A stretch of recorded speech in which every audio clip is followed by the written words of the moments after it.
이번에는 또, 예, 그, 찬송가로 골랐습니다.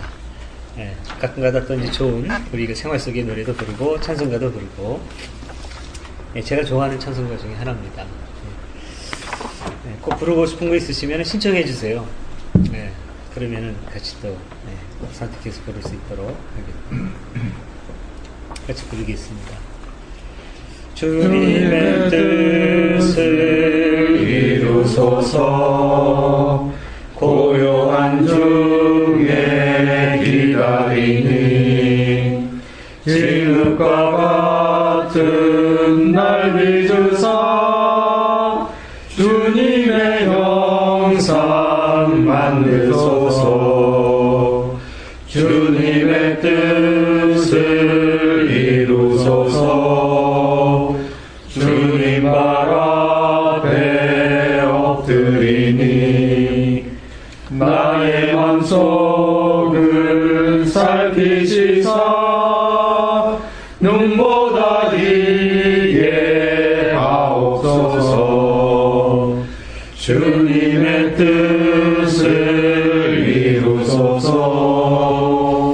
온전히 나를 주장하사 주님과 함께 동행함을 만민이 알게 하옵소서.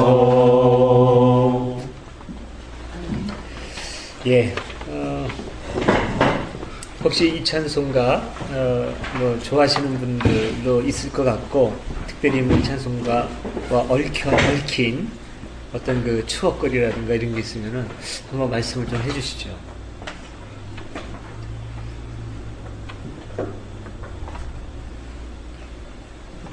추억 없는 거 없어요. 추억이요? 말씀하세요. 아니, 찬송가가, 아니, 다 추억이 있어. 아니, 너무너무 뭐, 눈물 쏟고 그런 추억.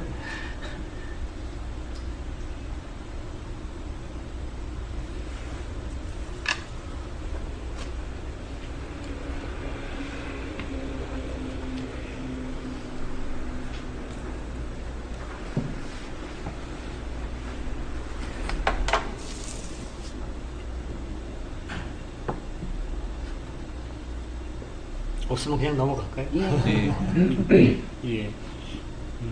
예. 산드림을 좋아하신다고 하셨으니까 말씀 들어보고 싶어요. 초창기에, 그러니까 제가 신앙생활을 한 초창기, 뭐 대학 때인데, 그때 이제 누군가한테 그런 얘기를 들은 것 같아요. 기도는 내가 원하는 걸 하나님께 이루어달라고 떼쓰는 게 아니다. 내가 하나님께 맞추는 거다. 하나님 저한테 사이클 맞춰주세요. 그게 아니라 내가 하나님께 사이클을 맞추어야 참된 기도다.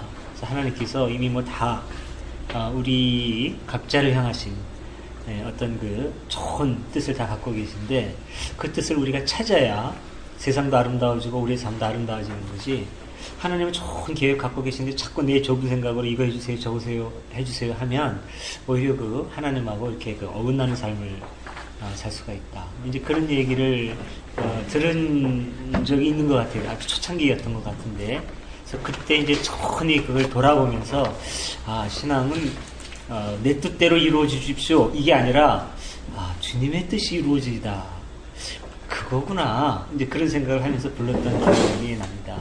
그러고 나니까 이 찬송을 부를 때마다 좀 이렇게 묵상하게 되고, 또 곡이 조용하잖아요. 그래서 그랬던 기억이 나고, 한 가지 이게 좀 부를 때마다 참 난감했던 기억은, 이게 이제 첫 음하고 끝나는 음이 한 음 정도, 두 음인가? 이렇게 떨어지거든요. 그럼 처음에 부르고 끝에 가면은 거기서 두 음을 올려서 첫 음을 이제 내야 되는데, 그렇지 않고 끝나는데 맞춰서 부르는 경우가 많아요. 그래서 3절까지 가면은 음이 계속 떨어지는 그랬던 기억이 좀 납니다. 예. 기도성으로 많이 쓰이던 거잖아요. 네? 기도성으로? 네, 그렇죠. 또, 예, 기도성으로 많이 하고. 근데 그 2절에 보면, 네. 그, 눈보다 희게 하옵소서는, 물론 이제 내가 그냥 네. 걸구멍을 이어가는 건데, 네. 눈보다 희게 할 수 있어요. 눈만큼 시계 네네. 해달라고 이렇게 말. 예, 저는 오늘 아주 새로운 사실을 알았어요. 저는 그냥 뭐 이렇게 해주세요 막 그렇게 그 뜻을 청하는 건 줄 알았더니 아까는 주님의 뜻에 우리가 맞춰서 살아야 한다는 거. 네네. 그거 예, 예. 지금 알았어요. 이런 그 찬송가가 보면 가사가 다 이제 그 어떤 성경에 있는 내용, 우리의 그 삶을 통해 드러나는 고백 그런 건데, 여기 눈보다 희게 해달라고 하는 거는 그걸 겁니다. 그 이사야서 처음에 보면은 이사야가 이스라엘 백성에게 도전적으로 이렇게 얘기하는 장면이 나와요. 너희가 하나님 앞에 어떤 모습으로 서 있느냐, 죄가 많으냐, 흠이 많으냐, 그래도 좋다. 여호와 앞에 나와라. 여호와 앞에 나오면, 그리고 다 우리가 통회하고 자복하면 하나님께서 눈보다 더 희게 해주실 것이다. 이런 내용이 이사야서 서두에 나옵니다. 이게. 네. 그러니까 이제 그런 표현이죠. 그만큼 하나님 우리를 완전하게 용서하실 수 있다. 이제 그런 어떤 그 강조의 의미, 그런 게 들어있죠. 그리고 이 찬송가 또 이렇게 좋은 게 보통 찬송가 가사가 이제 넉 절 정도 이렇게 있으면 그 중에 하나 정도는 꼭 교리적인 어떤 고약한 게 들어가요. 그래가지고 참 그게 많이 걸리는데 요 부분은 그게 별로 없어요. 근데 이제 이전에 눈보다 희게 앞서서 이거 아까 이제 용인님이 좀 딴지 좀 걸겠다고 했을 때 걸릴만 하다 이런 생각을 했거든요. 어떤 그런 그 또 이제 또 사죄 우리를 어떤 그 죄인으로 전제하고 돌아 이제 그런 쪽으로 이제 또 이제 좀 교리적인 접근을 할 수도 있는 부분이죠. 근데 이제 그쪽은 아니고 그냥 뭐라 그럴까 그냥 우스개 정도로 딴지를 거셨는데 좋습니다. 어쨌든 중요한 거는 이제 그런 거겠죠. 그건 참 중요한 것 같아요. 내 뜻대로 이루어 주십시오라는 게 아니라 하나님의 뜻을 이루어 주소서. 저희 삶을 통해서 하나님의 뜻이 이루어지게 하소서. 이런 그 삶이 중요하다는 것입니다. 하나님 사실 높은 우리 좀 신앙 자세라고 볼 수 있는데, 어떤 깨달음이 있는 거죠. 그러니까 암만 우리가 우리 뜻을 갖다 강구한다고 하더라도 하나님의 뜻에 맞지 않으면은 하나님의 뜻이 사실도 우주 섭리라고 볼 수 있잖아요. 맞지 않으면 안 이루어진다는 것이기 때문에 그 깨달음에서 하나님의 뜻을 맞추려고 하는 것이라고 볼 수 있는데, 물론 이제 조금 그 신앙의 초보적인 단계에서 기복 신앙 자체가 좀 나쁜 거냐? 이걸 한번 또 생각해 볼 수 있어요. 기복 신앙 자체가 나쁜 것이냐? 기복 신앙도 나쁜 것이라고 볼 수는 없을 것 같아요. 기복 신앙이 나쁘다기보다는 기복 위주의 신앙은 문제가 있다고 말할 수 있겠죠.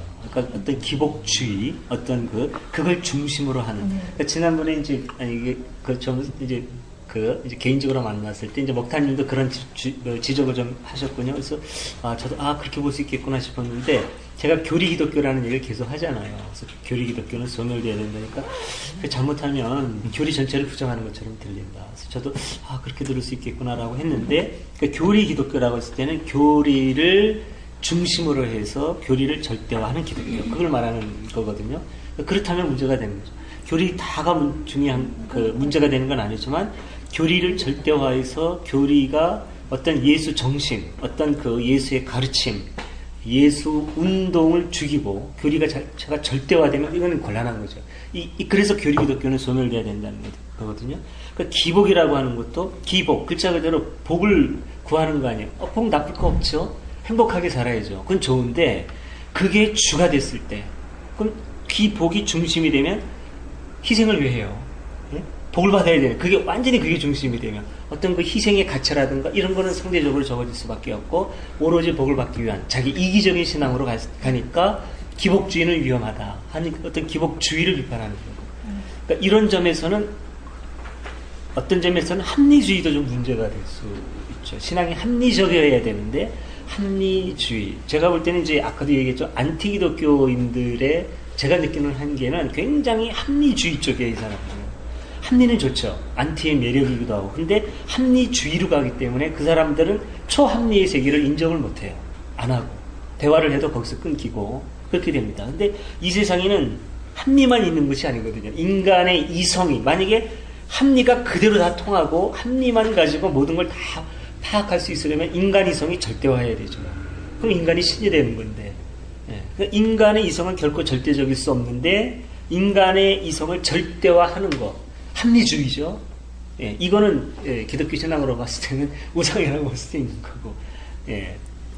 물론 이제 합리주의도 합리의 절대화라고 하는 시각하고는 좀 다르지만은 합리주의라고 했을 때 이제 빠지기 쉬운 어떤 인간 이성의 절대화, 이건 우리가 이제 경계해야 되는 거죠. 돈 좋죠. 저도 돈 벌고 싶고 돈 싫어하는 사람 솔직히 있나요? 근데 뭐랄까 황금 만능주의는 또 문제되는 것처럼 어떤 그런 시각이 좀 중요한 것 같습니다. 기복 자체 필요한 기복은 좋으나 할 수 있죠.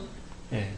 뭐 기도하는 거 좋은데 기복주의 이렇게 나가면 좀 문제가 있지 않을까. 그 기복이라는 게 자기 개인의 이기적인 자기의 입장에서의 기복 신앙이 그게 이제 확대가 되면 굉장히 패단이 심하다는 거죠. 네. 그걸로 인해서 패단이 오기 때문에 그게 참 문제인 것 같아요. 근데 신앙을 처음 접했을 때 기복 자기 주변에 부족하고 이런 걸 갈구하는 거는 그거는 위안도 되고 위로도 되고 그렇게 살려고 노력하는 작은 실마리가 될 수 있기 때문에 초보 신앙자로서는 괜찮은데 그게 점점 확대될 때 아주 큰 문제가 막 그냥 집을 갖다 준다든가 이렇게 나의 복을 위해서 이게 돈이라는 거는 저는 이렇게 좀 나누는 게 한쪽으로 가지 않고 나누는 게 저는 또 거기다 하나 첨언을 하자면 기복신앙이 어떤 문제점이 된다는 부분은 공공의 선과 배치가 되는 경우가 많기 때문에 문제가 될 수 있다고 생각을 해요. 그러니까 예를 들면은 어떤 아파트 주변에 목회를 하는 분이 있어요. 성도들 모아놓고 아파트 가격이 오르기를 기도하는 거. 이런 것들. 이게 기복신앙의 아주 극단적인 모습인데, 신방 와서 아파트 값이 올라서 성도들이 잘 돼서 교회 열심히 하고, 이런 것들, 이런 시스템을 만들어가는. 당신에서 계속 난리 났죠. 아파트 값이 떨어질 때는 또 모아서 또 기도를 해요. 뭐, 아파트 값이 위기에 있습니다. 그러니까 경제의 위기가 있습니다. 진짜로 그래요? 그런 경우가 그렇게 많지는 않은데 있긴 있어요. 근데 그런 것들을 볼 때 사익과 공익의 상충성이 있잖아요. 그때 우리가 기회비용적으로 기독교인이라면 공익을 위해서 사익을 희생할 수 있어야 된다는 걸 교회에서 가르쳐야 되거든요. 맞아요. 근데 사회윤리를 전혀 교회에서 가르치지 않고 개인윤리 그냥 착하게 살아라. 이 모호한 것만 가르치니까 도덕적으로 살아라. 그 도덕은 개인에게 도덕적일지 몰라도 사회 전체로 봤을 때는 상당히 부족한 거죠. 착하게 도덕적이라는 게 결국엔 교회에서 원하는 착하게 도덕적이거나 11조 많이 내고 뭐 집을 팔아서 교회에다 내도 그거는 아무도 그러니까 교회 이기주의를 만들어내는 거죠. 뭐 그래서 저는 사실 그 기독교의 큰 패단이 그 기복 신앙이 이렇게 확대돼가지고 그게 물질로 이 흐른 게 저는 큰 패단이라고 생각해요. 오늘은 아주 그냥 본론으로 들어가기 전에 좀 뜨겁습니다. 이제 또 계속 하고요. 우리 주님 가르쳐 주신 기도, 같이 내용을 생각하면서 마음에 담아서 있습니다. 하늘에 계신 우리 아버지, 아버지의 이름을 거룩하게 하시며, 아버지의 나라가 오게 하시며, 아버지의 뜻이 하늘에서와 같이 땅에서도 이루어지게 하소서. 오늘 우리에게 용한 양식을 주시고 우리가 우리에게 잘못한 사람을 용서하여 주신 것 같이 우리 죄를 용서하여 주시고 우리를 시험에 빠지지 않게 하시고 악에서 구하소서. 나라와 권능과 영광이 영원히 아버지의 것입니다.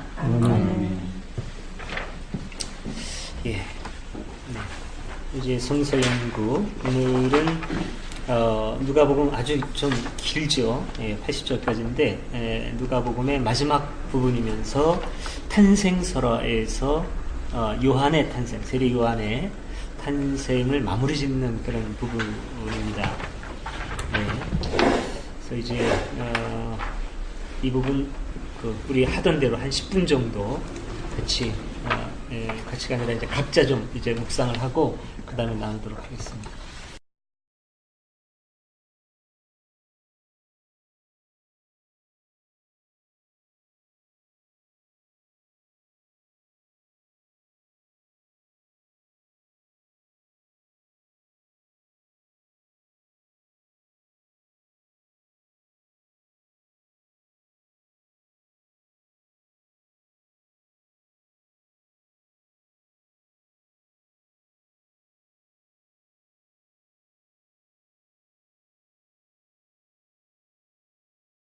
이제 본문을 중심으로 나누는 시간을 갖겠습니다.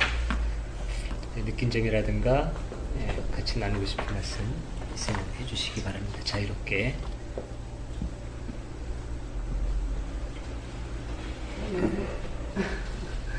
우리 동영상을 보다 보면 제 목소리가 너무 들어가서 오늘부터 좀 얌전하네요.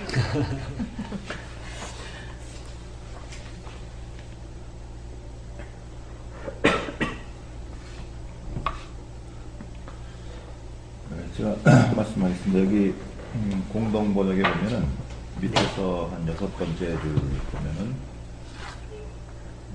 우리를 원수들의 손아귀에서 구해내시어 떳떳하게 주님을 섬기며 이렇게 나와 있죠. 떳떳하게 주님을 섬기며 그것이 그 새 번역에는 그냥 두려움 없이 주님을 섬기게 하시고 이렇게 표현이 됐어요. 그리고 이제 그 시입이 영어 본문에 보면 They will could serve him without fear. 두려움 없이, 그대로 표현한 두려움 없이 주님을 섬기는 것으로 되어 있습니다. 이 부분이 좀 제가 보기에는 좀 의미 있는 말이 아닙니다. 지금 잘못 인도하고 있는 목회자나 교회에서 입장에서 보면 계속 그 두려움을 줘요. 신자들에게. 이걸 안 지키면 너희들이 죄를 받는다. 이렇게 하고. 그런데 이 말이 뜻하는 의미가 누가복음서에서 좀 중요한 것 같아요. without fear. 두려움 없이 하나님을 섬기는 것. 그런 뜻을 한번 제가 한번 생각해 봤습니다. 네.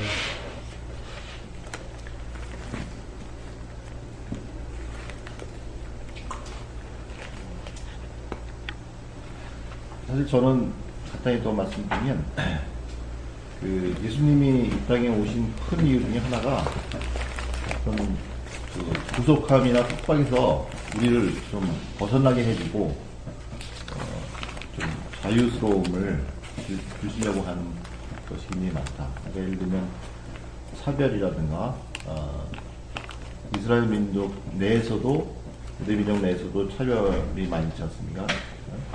그러니까 신체적으로 어려운 신체적으로 좀 정상적인 아닌 사람과의 구별도 있고 또 병이 문둥병이라고 또 더 나아가서는 유대 민족과 선택된 민족과 다른 타민족과의 그 차별 구별이라고 볼 수는 없을 것 같아요. 차별이라고 볼 수 있는데 그런 것을 전부 다 없애고 우리 그 사람을 자유롭게 해준다는 의미의 그 자유스러움을 주기 위해서 했다고 하는데 그런 표현이 그 여기 이 구절에 있는 것 같아요. 그래서 그 구절이 좀 저한테는 나은 것 같습니다. 이제 지금 말씀을 하셨으니까요. 우리가 주님을 이제 그 세례 요한의 탄생이 우리로 하여금 주님을 따뜻하게 두려움 없이 섬길 수 있게 해주는 어떤 계획이 마련이 된다는 뜻 아니겠습니까, 지금? 네, 그렇게 한다는 거죠. 근데, 그러면 어떻게 해서 우리가 주님을 따뜻하게 두려움 없이, 섬길 수 있게 된다는 것인지, 그 부분도 좀 설명할 수 있을 것 같아요. 그 부분 뒤에 그런 내용들이 있거든요. 뒤에 보면은 제3을 받아서 구원을 얻는 지식을 그에게 가르쳐 그런 내용이 있어요. 그런 내용이 그러니까 영어 성경에 보면 you will tell his people that they can be saved when their sins are forgiven. 우리들의 죄, 대열이라고 표현되는데 우리들의 죄를 용서받음으로 우리가 구원을 받는다. 하는 것을 여기 나와 있는데 어디죠? 밑에서 몇 번째? 밑에서 네 번째. 밑에서 네 번째, 네 번째 공동 세 번역에 보면 세 번역에 네 번째 주님께서 앞서고 예비하시고 제 사함을 받아 구원을 얻는 지식을 그의 백성에게 가르쳐 줄 것이다. 그렇게 되면은 그걸 배움으로 해서 구원의 길을 배움으로 해서 가능하다는 뜻처럼 되네요. 예. 여기에서 보면 이제 그런 어떤 구원이라는 것은 일방적으로 하나님께서 자비를 베푸신 거고 우리는 그 약속에 따라서 구원을 받는다는 걸로 나오죠.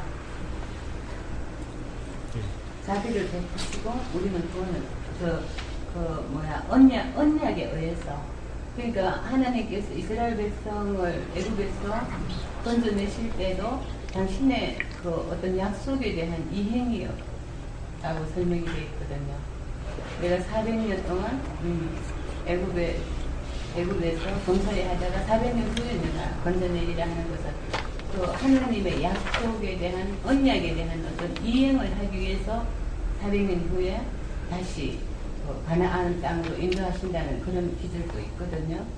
그러니까 그렇게 볼 수 있겠는데 저는 여기서 오늘 제가 생각을 안 하고 있었는데요. 오늘 문득 이제 이거 보다가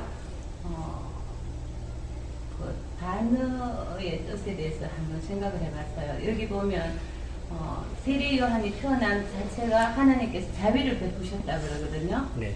예. 그리고 그 다음에 또 어쨌든 간에 우리에게 평화의 길을 준다는 거예요. 그죠? 예? 어쨌든요. 세례 요한의 출생은 자비를 하나님 쪽에서는 자비를 베푸신 거고 우리는 평화의 길로 인도된다는 그런 말씀이 들어있잖아요. 그죠? 네. 안 보입니까? 아니 전반적인 흐름이 그렇죠. 그런데 과연 사실 그런 것인가? 하나님께서 자비를 베푸신 것은 세례 요한은 곧 죽음을 의미한 것이었고 우리에게 평화의 길이라는 것은 어쨌든 간에 주님 가시고 70년에는 로마에 의해서 완전 이스라엘 자체가 멸망하는 일이 있었단 말이죠. 그렇다면 우리가 어떤 성경의 어떤 언어, 성경의 단어에 대한 어떤 그런 것을 조금 다시 생각해 봐야 되는 거 아닌가. 자비라는 것이 우리가 생각할 때 어떤 세상적인 그렇게 이런 거 있잖아요. 권세. 너희들이 생각할 때는 세상 권세는 임의대로 주관하고 마음대로 억누르고 억압하는 자의 자리에 있지만 하늘나라의 권세는 그게 아니다. 섬기는 것이다. 다시 말하면 성경의 단어는 우리가 생각하는 그런 단어가 아니라는 거죠. 어떻게 생각하면 반대로 생각할 수 있는 것. 자비를 베푸신 것이 세례 요한에게는 죽음이었고 여하튼 어쨌든 간에 우리가 어떤 애언을 하더라도 그 애언이 확실하게 이루어진 뒤에야 그가 참 애언자라고 한다고 그러시거든요. 하나님께서 그런 걸 주시거든요. 그렇잖아요. 애언자들을 보냈을 때 그 애언이 확실하게 이루어졌을 때 그가 내가 보낸 애언자라고 이렇게 너희들이 믿어줬다고 구약에서 계속 그런 말씀을 하시거든요. 여기에서도 바로 이런 언어가 우리가 생각하는 그런 언어로 받아들이면 안 될 것 같아요. 하나님 나라의 언어와 우리가 생각하는 언어는 조금 다르지 않는가. 저 오늘 문득 그 생각이 나거든요. 왜 생각하지도 못하고 있었는데 오늘은 그 생각이 나네요. 네. 어떤 평화의 길을 주신다. 그렇지만 우리가 현상적으로는 평화가 아니거든요. 우리가 솔직히 예수 믿는다는 게 현상적으로 평화입니까? 그거 아니거든요. 굉장히 많은 어떤 그런 고통과 그걸 이겨내면서 이제 비로소 어떤 자유와 쉼을 얻는 것이지. 사실은 예수 믿는다는 그 자체도 엄청난 그 어떤 고통이 같이 오잖아요. 예. 그래서 우리가 일반적으로 생각하는 구원이니 우리가 은총이니 축복이니 자비니 하는 이 모든 것들이 우리가 생각하는 그래서 아까 말씀하신 그 기복주의적인 신앙이 나올 수밖에 없지 않느냐. 내가 자비를 베풀었다. 너가 은총을 입었다. 이러니까 자꾸 우리가 살아가면서 잘 살고 잘 먹고 이 세상에서 잘 먹고 잘 살고 그 다음에 천국 가고 영생 얻고 하는 자꾸 그런 속으로만 어떻게 생각하는데 사실은 하나님 나라의 언어와 세상 언어는 약간 우리가 다시 생각을 해봐야 될 필요가 있지 않겠는가. 오늘 이걸 보면서 또 그 생각이 드네요. 제가 너무 비하겠나요? 너무 멀리까지, 너무 깊이까지. 이거 우선 이제 그 성경이 말하고 있는 그 이제 언어라든가 약속들이 실제로 그 역사를 통해서 그대로 성취되지 않았다고 하는 점, 그 어떤 그 차이를 우리가 보는 건 중요할 것 같아요. 그게 이제 그대로 성취된 게 아니기 때문에 그 차이에 대한 지금 해석을 하고 있는 거죠. 예, 그러니까 그거를 문자 그대로 그냥 그대로 받아들여서는 안 된다라고 하는 말씀으로 지금 해석을 하는 건데, 그렇다고 하더라도 여기에 나와 있는 지금 이제 어떤 그 설화에는 이 사람들의 어떤 그 꿈이라든가 희망이 담겨 있는 것이지, 그게 어떤 그 사건으로 담겨 있는 건 아니거든요. 그러니까 이거는 좀 구별을 해야 될 것 같아요. 지금 이제 설화 속에 등장하는 언어지, 이 설화 속의 그 언어를 역사적인 그 사건하고 이렇게 맥을 지어서 이해할 필요는 없다고 생각이 됩니다. 제 생각에는요. 오히려 아까 제가 자꾸 왜 이렇게 떳떳하게, 그 다음에 뭐 두려움 없는 신앙에 대해서 어떤 동의냐고 제가 자꾸 이렇게 물어본 거는 왜 그러냐면은, 그러니까 우리가 좀 그냥 이렇게 편하게 생각을 하죠. 영어 성경을 이제 볼 수 있는 분만 그냥 보시면 되는 거고, 우리말 성경에 공동 번역이나 새 번역도 다 그런 의미가 사실은 잘 연결이 안 돼요. 근데 이제 어쨌든 CEB를 언급하셨으니까, CEB에 보면은 왜 두려움 없지, 우리가 떳떳하게 신앙생활 할 수 있는지, 그리고 그 신앙, 떳떳한 신앙의 길, 그게 어떻게 가능한지가 CEB에는 나와 있어요. 그래서 제가 지금 용희님한테 좀 물어봤던 겁니다. 그 밑에서 6번째 줄부터 언급을 하셨거든요. 그렇다면, 그러니까 거기서부터 한번 밑에서 6번째 줄에 Then we could serve him without fear 이렇게 나와 있는데, 우리가 두려움 없이 그분을 섬길 수 이제는 있게 되었다는 얘기인데, 그 바로 다음에 이제 연계된 부분이 나오죠. 네. By being holy and good as long as we live 이렇게 나온단 말이죠. 여기에서 말하고 있는 것은 뭐냐면, 우리가 오랫동안 우리가 사는 그 오랜 삶을 통해서 계속 거룩하고 선하게 됨으로 말미암아서 거룩하고 선한 삶에 의해서 두려움 없고 떳떳한 신앙이 가능하다는 얘기가 여기거든요. 이 표현에 의하면 저는 이건 굉장히 중요하다고 봅니다.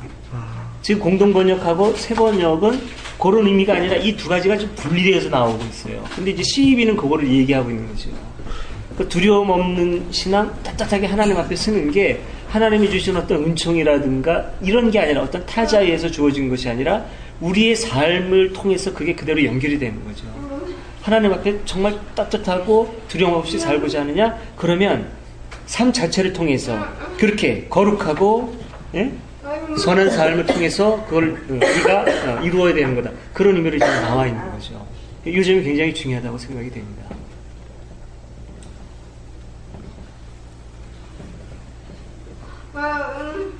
제가 오늘 그 핀트를 그냥 그렇게 한번 잡아보고. 일단 그거는 중요한 것 같아요. 여기 나와 있는 어떤 그 단어, 어떤 그 개념을, 이제 어떤 약속이라든가 어떤 희망의 어떤 그 메시지를, 그대로 문자적으로 우리의 삶에, 뭐라 그럴까, 그대로 어떤 믿음으로 받아들이지 않는 건 중요한 것 같아요. 분석을 하는 거는.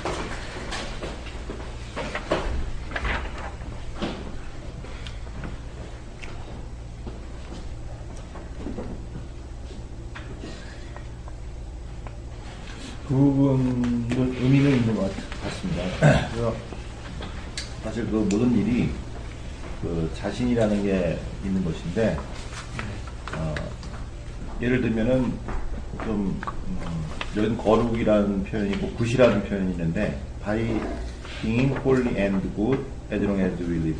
그러니까 우리가 사는 동안에 좀 방탕한 생활을 하면서, 만약에 그 어떤 말씀을 뭐 이렇게 선포할 때 과연 그것이 떳떳하고 또 힘이 있고 하겠냐 이거예요. 그래서 그런 의미로도 좀 살펴볼 수 있어요. 그러니까 우리가 어느 정도의 그 건전한 삶을 살아야 또 우리가 말하는 것도 의미가 있는 수가 있고 힘이 있고 또 이런 부분 생활 구원적인 차원이 아니고 생활적인 차원에서 또 의미가 있는 말이라고 생각합니다. 제가 여기서 중요한 거는 우리가 하나님 앞에 또 은총 받는다라고 했을 때 그거를 갖다가 자꾸 어떤 이제 그 보수적인 신앙을 갖고 있는 분들이 우리의 어떤 행위라든가 삶하고는 아무 상관없이 하나님께서 은혜로 주신다 이런 생각을 자꾸 하잖아요. 근데 그렇게 보면은 하나님의 어떤 은총의 그 가치는 커질지 몰라도 우리의 삶하고 자꾸 이렇게 좀 유리해 갈 수가 있는 거죠. 근데 성경에서 오히려 성경이 강조하고 있는 것은 그걸 자꾸 분리시키지 말고 우리의 삶이 하나님 앞에 전체적으로 바른 삶으로 드려지는 것, 그게 바로 올바른 예배고 올바른 제사고 그렇게 사는 것이 구원의 삶이고 그거를 갖다가 뭐라 그럴까요? 하나님과 통합적으로 묶어서 제시하는 경우가 오히려 많은데 깊이 보면 우리는 오히려 자꾸 어떤 그런 그 관점을 자꾸 잃어버리는 게 아닌가 그런 생각이 들어요. 그리고 그것도 어찌 보면 교리적인 우리가 어떤 그 세뇌된 그런 관점으로 자꾸 성경을 보기 때문에 오히려 그런 게 아닌가 그런 생각이 들어요. 본인이 교회에서 참 뭐하지만은 우리 목사님이 약간 투박하지만 그래도 자신 있게 자신을 갖다가 이렇게 나타내고 또 자신의 주장을 갖다가 힘 있게 할 수 있는 것이 그 삶을 본인이 계셔서 죄송합니다만 삶에서 그런 힘이 나오는 거 아닌가. 제가 느낀 건요, 여기 by being holy and good 여기 쭉 나오는 이 구절은 어떻게 보면은 어떤 거룩하다, 좋다, 뭐 이런 선하다 이런 것의 기준이 상당히 모호하잖아요. 그래서 저는 이 기준이 세례요한이 광야에서 이 독사의 자식들아 그 사람들을 가리켜서 그 대조군으로서 이걸 제시하지 않았는가 이런 생각이 좀 드네요. 한편으로. 이제 그런 세례 요한의 아주 날선 그 비판 예언, 그 예언의 중심이 바로 그 삶에 있는 거 아닙니까? 너희들이 이렇게 하나님 앞에 살아라. 니들이 그 하나님 앞에 구원을 받는다고 한다면 너희들이 부끄러움 없는 삶을 살아가지고 하나님의 백성인 거, 아브라함의 후손인 거를 너희들이 증명을 해야지. 너희들은 제멋대로 살면서 우리가 혈통적으로 아브라함의 후손이다. 그렇게 하지만 하나님은 돌로도 아브라함의 후손을 만들었다. 이렇게 얘기하는 것도 그렇게 연결이 된다는 거죠. 그러니까 맹목적으로 그저 하나님의 은총 이렇게 얘기하면은 그 연결점은 끊어질 수밖에 없는 거고 우리의 신앙은 우스꽝스럽게 될 수도 있다는 얘기죠. 그 이제 세례 요한의 어떤 메시지의 힘은 거기에 있는 게 아닌가 그런 생각이 듭니다.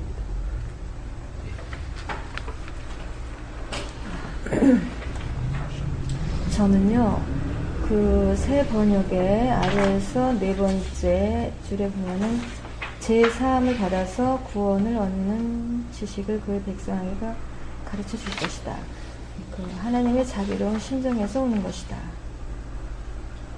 그 뒤로 어둠 속과 죽음의 그늘 아래에 앉아있는 사람들에게 빛을 비추게 하시고 우리의 발을 평화의 길로 인도하실 것이다.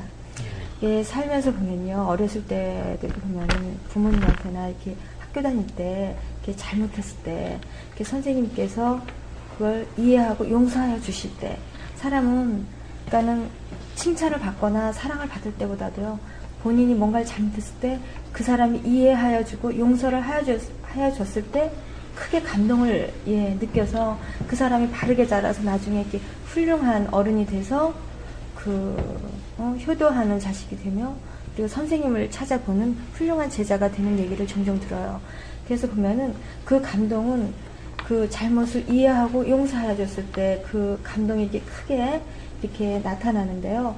그러니까 그 하느님의 자비로운 심정에서 자비로운 그 마음으로 그 어둠 속과 죽음의 그늘 아래에 있는 그러니까 어둠 속이라는 건 자기가 잘못을 많이 해서 사람들을 피해 다니거나 죽음의 그늘 아래, 그러니까 뭐 사업가가 실패해서 정말 이렇게 한강다리 위에 올라간다든가 진짜 죽음의 그늘 아래 자살하고 싶어하는 그런 많은 사람들, 그 죽음의 자리에 이렇게 앉아 있는 사람들을 자비로운 심정으로 그분들에게 그 지식을 구원의 지식을 알려주셔가지고 그런 사람들에게 빛을 비추게 하셔서 우리의 발을 평화의 길로 인도할 것이다. 그러니까는 그분 앞날의 생활도 정말 이렇게 빛나는 생활이 될 수 있지만 그 주변까지도 이렇게 빛이 되게 하는 그런 삶. 그래서 저는 여기에서 이게 아주 그대로 감동이 다가옵니다.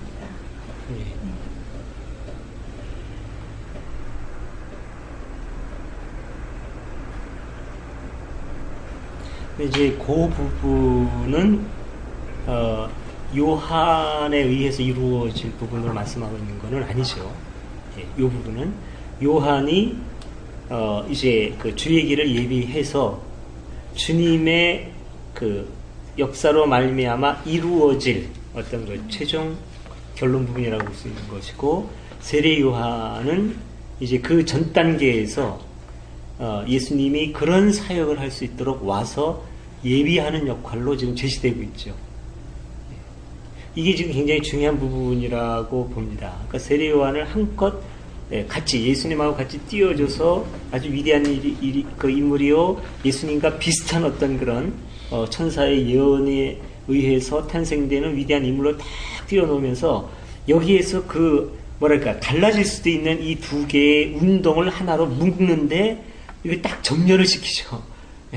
누가 주인공이고 누가 주인공에 앞서서 그 길을 예비하는지를 지금 정리를 하고 있는 거죠. 말하자면 완전히 통합이 이루어졌다고 볼 수 있습니다. 두 개의 의미 있는 운동이. 근데 세례 요한의 역할은 주님보다 앞서 와서 그의 길을 닦으며, 여기 이제 밑에서 하나 둘 셋 넷 다섯 번째 줄에 보면 그렇게 나오거든요. 너는 지극히 높으신 하나님의 예언자가 되어서 주님보다 앞서 와서 그의 길을 닦으며 죄를 용서하고 구원받는 길을 주의 백성들에게 알리게 되리니, 이렇게 해서 그 다음에 이제 쭉 돼서 결국은 구원의 태양을 뜨게 하셔서 지금 이제 말씀하신 어둠에 쌓여 있었던 백성들에게 빛을 비추고 발걸음을 평화의 길로 이끌어주게 하는 그 역사에 도달하게 하는 거죠.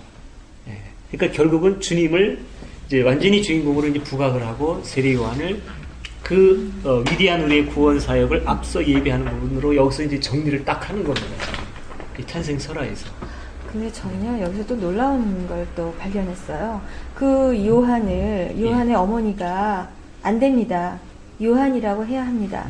네네. 이랬을 때 참 어머니의 그 강인함과 어떻게 보면은 그 현명하심과 안 됩니다. 아니요라고 이렇게 말할 수 있는 이 여성 네네. 엄마의 힘 대단하다고 생각합니다. 근데 질문 드릴 게 있는데 여기서 그 이름을 사가랴라고 하고자 했다가 요한이라고 이렇게 했잖아요. 죄송한데 세례 요한의 그 의미를, 이름에 대한 의미를 잘 모르겠거든요. 그래서 이거 어떻게 생각하세요, 목사님께서는? 이 부분에 대한. 그러니까 이제 요한이라고 하는 이름에 특별한 의미를 두고 할 수도 있죠. 그럼 이제 요한이라는 말이 어떤 의미냐를 알아야 되겠죠. 누가 지금 말씀하신 것 같은데. 하나님께 사랑받는 자. 예, 맞습니다. 여호와의 사랑하는 자라는 뜻이에요. 요한. 하느님께서 하나님의 사랑하는 자. 하나님의 사랑하는 자. 네, 하나님의 사랑하는 자. 하나님께서 사랑하시는 자. 그런 뜻이에요. 하나님의 사랑을 받는 자네요. 그러면. 하나님의 사랑을 받는 자. 그렇죠. 네네. 하나님이 사랑하시는 자. 네. 하나님이 사랑하시는 자. 네네. 요한. 영어로 잔.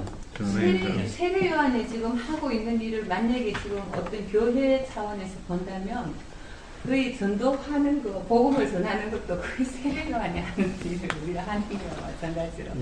예를 들어 뭐 교회 나와봐, 뭐 하나님 믿어 이렇게 해갖고 어느 정도 인도해 놓으면 그 다음에 그 사람이 신앙생활을 하면서 교회 생활을 하면서 어떤 개인적인 어떤 뭐 나 진짜 이렇게 해서 하나님이 살아계신 걸 알게 됐어 하는 이런 식의 어떤 그 매치도 될 수가 있기는 있어요. 세례 요한이 하는 일은 예수를 드러내는 거, 예수를 알리는 것이니까, 예수의 길을 알리고 하는 것이니까, 뭐 교회에서 전도를 한다 이렇게 돼도 그것도 그런, 물론 이제 잘못 인도하는지 모르죠. 소경이 소경을 인도하는 거지만 거의 그 차원으로도 뭐 볼 수 있죠.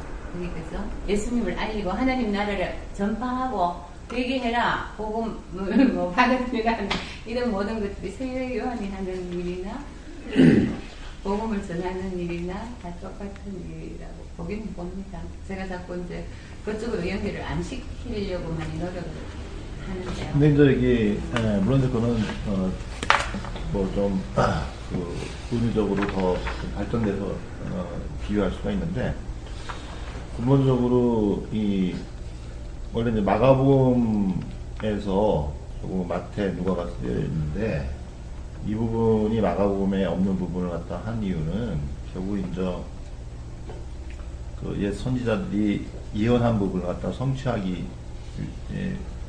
위해서 그 마가 공동체에서 하나의 그 예수에 대한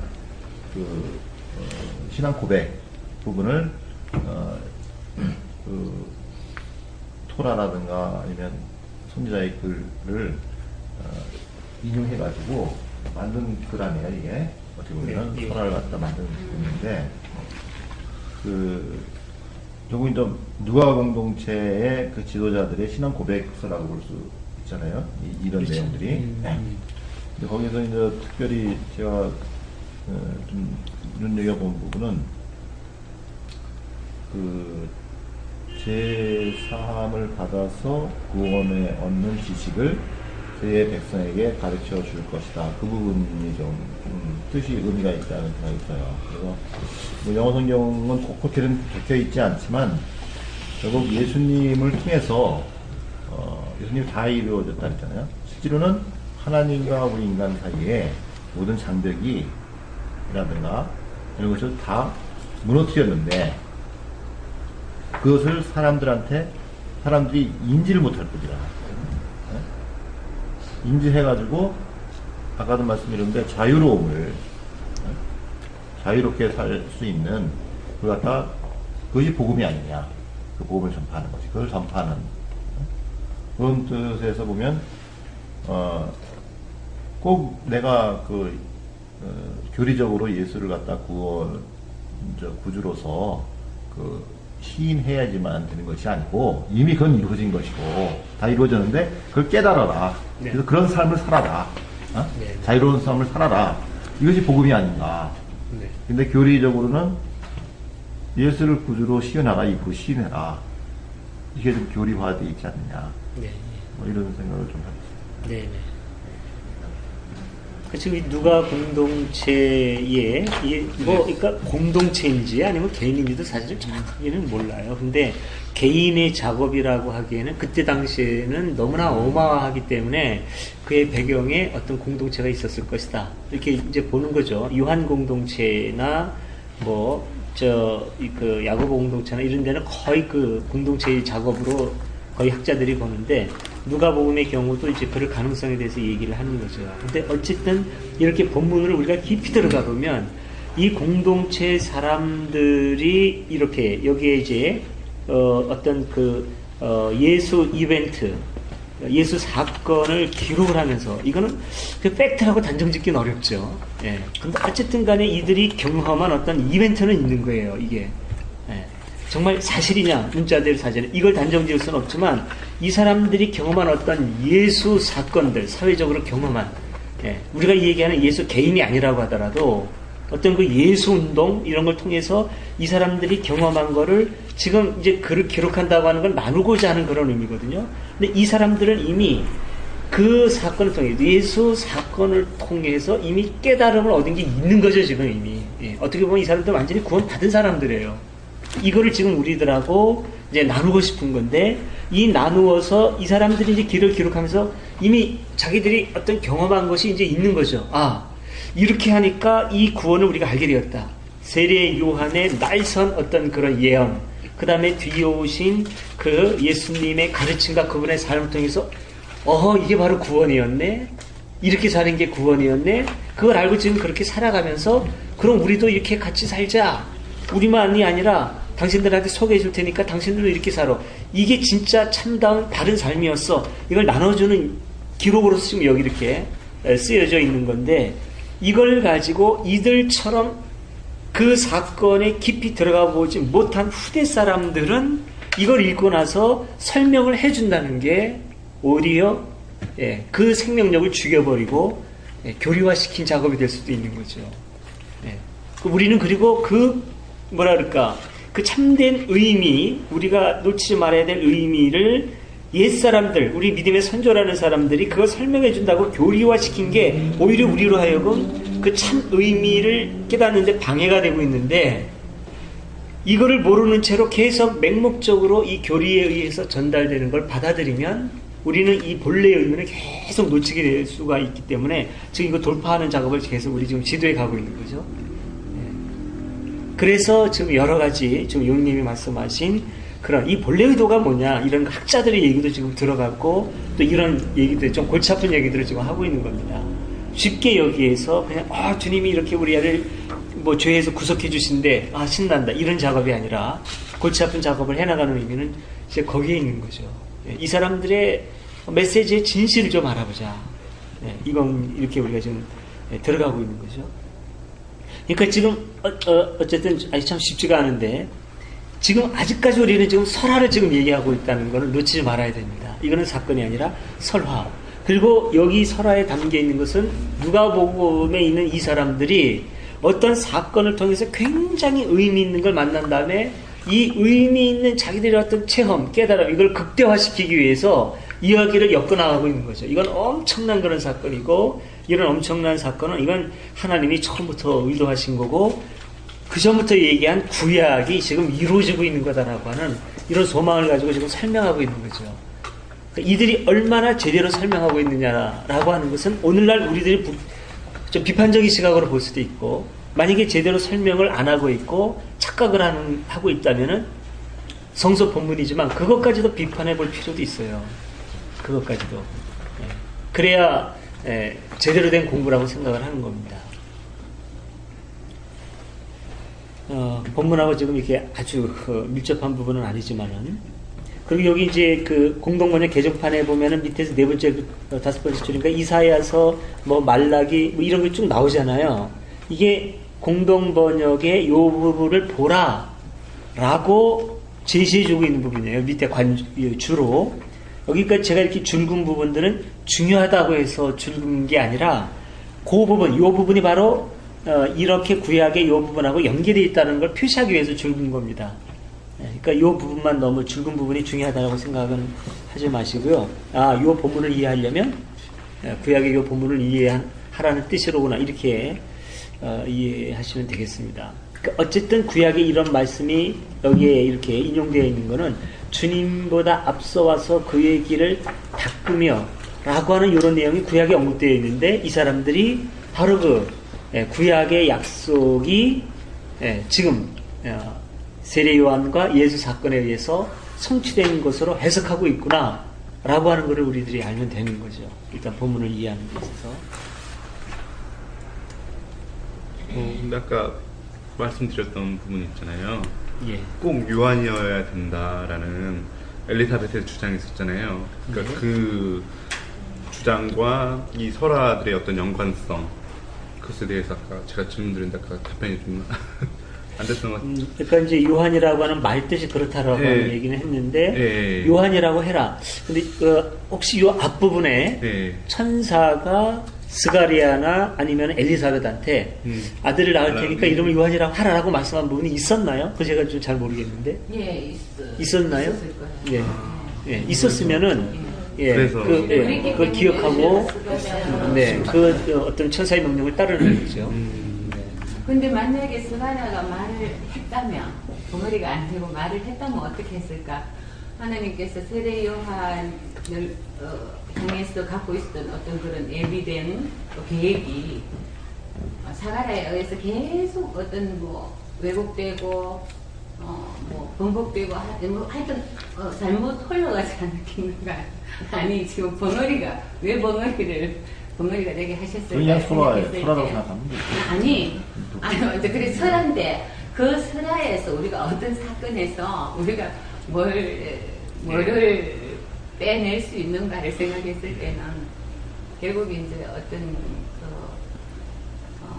하나님의 뜻이 그대로 이루어질 수 있을 때, 그리고 그 말, 하나님이 주신 말을 할 수 있을 때 비로소 우리가 정말로 참다운 말을 한다고 할 수 있지 않겠는가.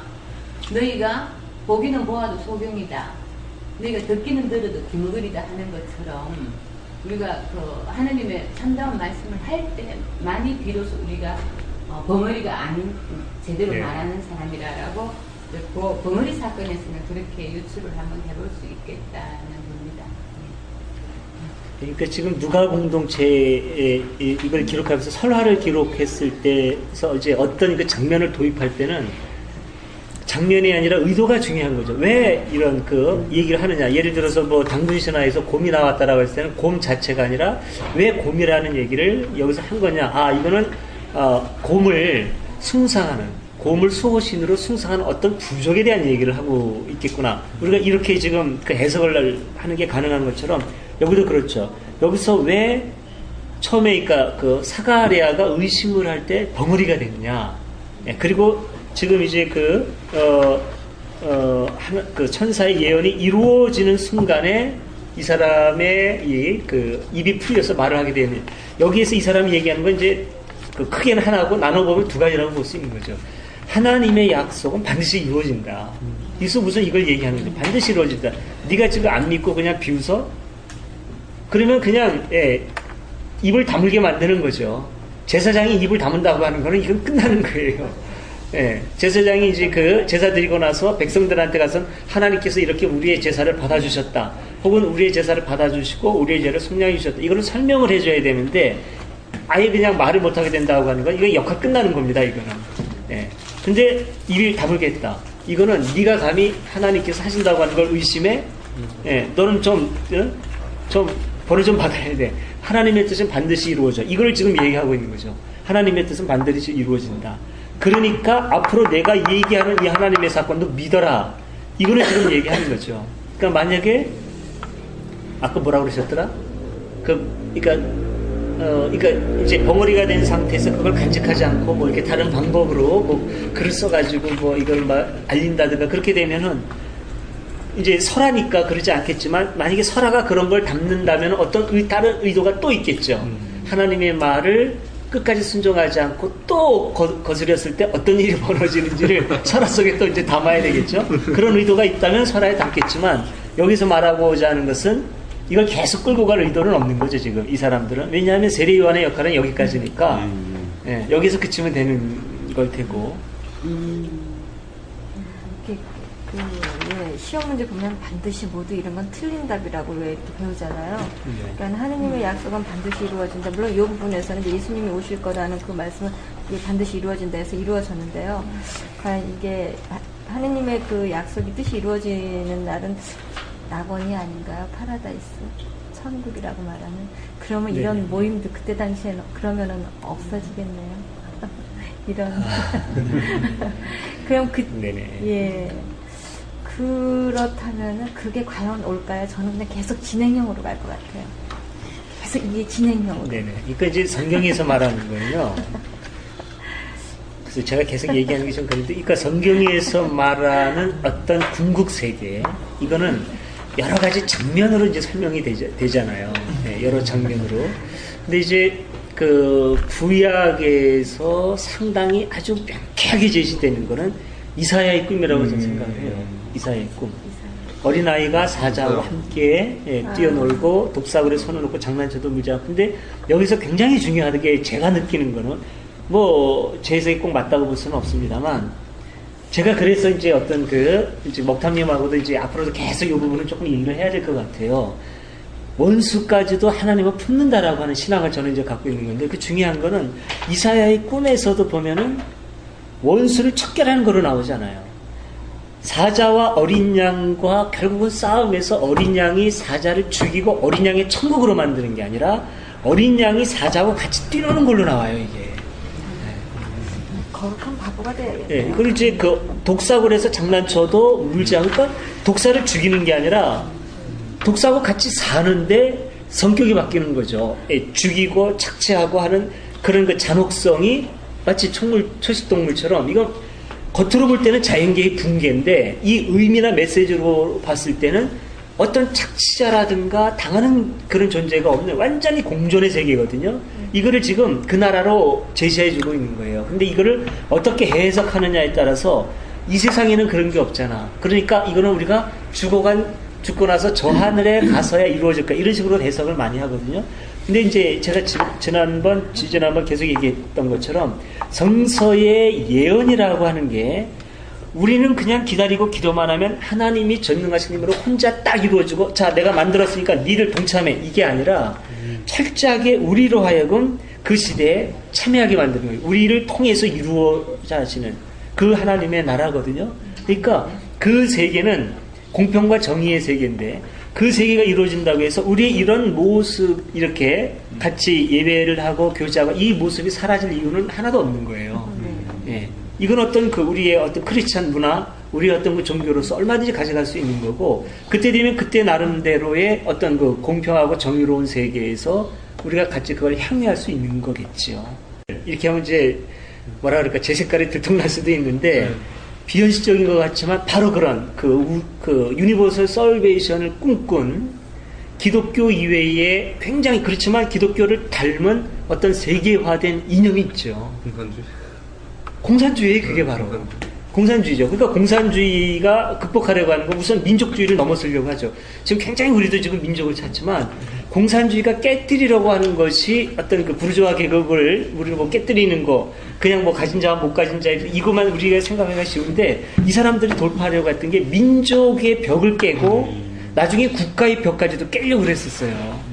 예, 그렇게 되면은 어떤 장벽들, 민족의 장벽들, 가진 사람들의 장벽이 하나하나 깨지면 세계 가족이 되는 거죠. 그리고 여기에 대해서 저거 만만치 않네, 저거 새겨들어야 되겠네, 저거 새겨듣지 않고 우리 자본주의만 계속 가가지고 무한 경쟁으로 가면은 결국은 제일 센 놈 빼놓고 다 죽겠네. 이 깨달음해 가지고 공산주의 컨닝한 게 지금 용희님이 말씀하신 복지국가입니다, 이거. 예, 그거 뭐 세금 걷어가지고 40%, 이거 자본주의 아니에요, 이거. 이거는 완전히 이런 나눔이라든가 이런 거는 공산주의적인 개념이지, 그러니까 자본주의 살려준 게 사실은 공산주의죠. 자본주의 사회는 공산주의 굉장히 감사해야 된다고 저는 생각합니다. 공산주의가 자기 희생해가면서 자본주의 살려준 거예요. 예, 공산주의가 뭐 이렇게 없어진 게 아니고, 제가 볼 땐 그렇습니다. 그리고 공산주의의 가르침이나 이게 성경하고 굉장히 맥이 비슷한 거고, 다만 어떤 유신론적인 관점으로 시작을 했느냐, 무신론적인 관점에서 시작했느냐지, 궁극적이라든가 이런 거는 굉장히 지금 닮아 있다고 저는 봐요. 4학년짜리 아기죠. 자기는 민주주의보다 공산주의가 세상 이 지구를 아름답게 하는 훨씬 좋은 제도가. 참, 그 녀석. 기대되는. 큰일을 할 녀석이야. 큰일 하죠. 엄마한테 세뇌를 많이 당한 거 아니에요? 아주 큰일을 할 녀석이야. 기대돼. 우리가 생각해줄게. 순수한 막시즘은 많겠는데, 막스 레닌으로 가는 변질되죠, 그죠? 플로티아 혁명부터 해가지고. 이 때문에 순수한 막시즘, 까지 우리가 순수한 뜻에 그걸 봐야 되지, 그 플로티아 혁명 가면은, 좀 문제가 있죠. 예. 그 방법론에서 문제가 이제 저도 있다고 보고요. 이제 결국은 이제 어떤 그 계급 투쟁으로 가고, 이제 어떤 그 부르주아 계급을 척결하는 이 방법론에는 좀 문제가 있다고 봐요.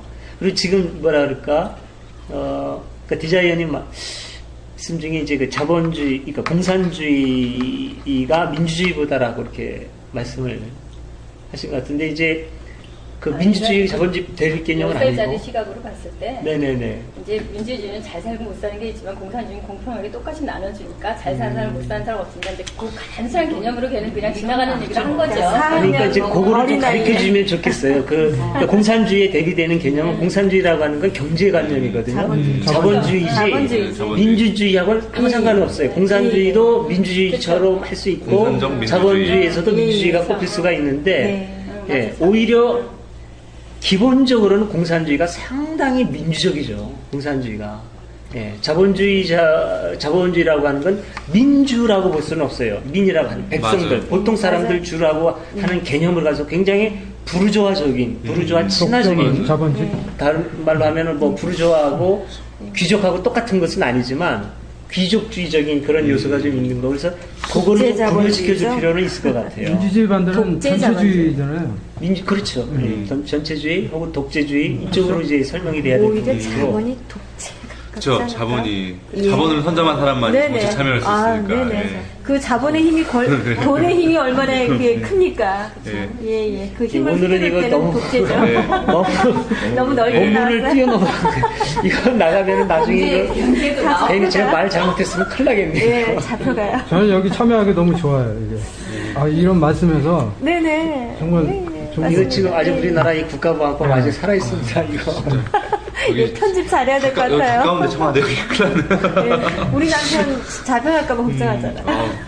네, 근데 이제 떠들지 말라 이제는 그랬죠. 이거 가지고 잡아간다 그러면은 진짜 아유, 지금 거꾸로 가고 있잖아요, 시계가.